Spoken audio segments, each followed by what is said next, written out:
لا يسمعون فيها لغوا إلا سلاما ولهم رزق فيها بكرة وعشيا تلك الجنة التي نورث من عبادنا من كان تقيا وما نتنزل إلا بأمر ربك له ما بين أيدينا وما خلفنا وما بين ذلك وما كان ربك نسيا رب السماوات والأرض وما بينهما فاعبد واتبع عبادتي هل تعلم له سميا ويقول الإنسان وإذا ما مت لسوف أخرج حيا أولا يذكر الإنسان أنا خلقناه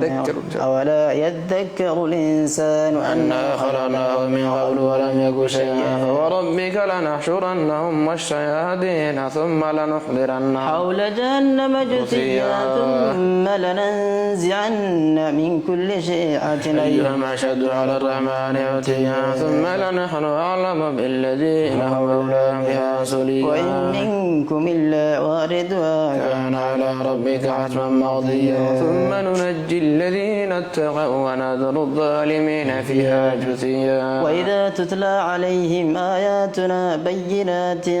قال الذين كفروا للذين آمنوا أي الفريقين خير مقاما وأحسن نديا كما لغنا قبلهم من قرن هم أحسن أثاثا وليا من كان في الضلالة فليمدد له الرحمن مدا حتى إذا رأوا ما يوعدون إما العذاب وإما الساعة فسيعلمون من هو شر مكانا وأضعف جندا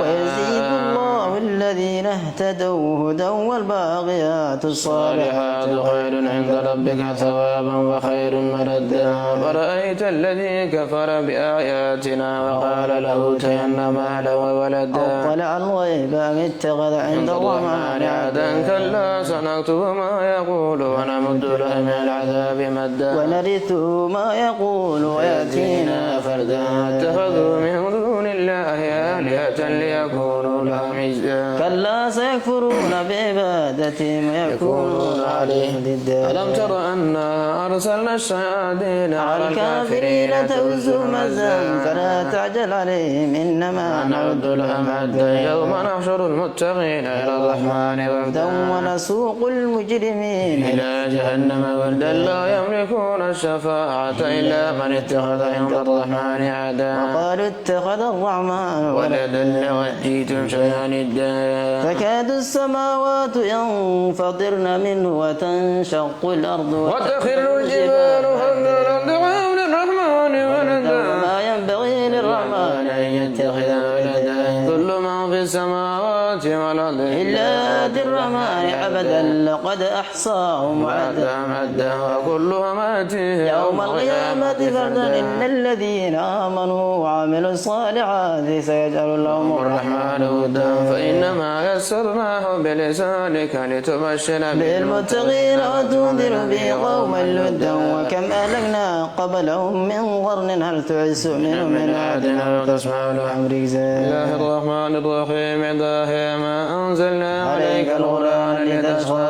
إلا تذكرة لمن يخشى تنزيلا ممن خلق الأرض والسماوات الرحمن على العرش استوى له ما في السماوات وما في الأرض وما بينهما وما تحت الثرى إن تجهر بالقول فإنه يعلم السر وأخفى الله لا إله إلا هو له الأسماء الحسنى أتاك حديث موسى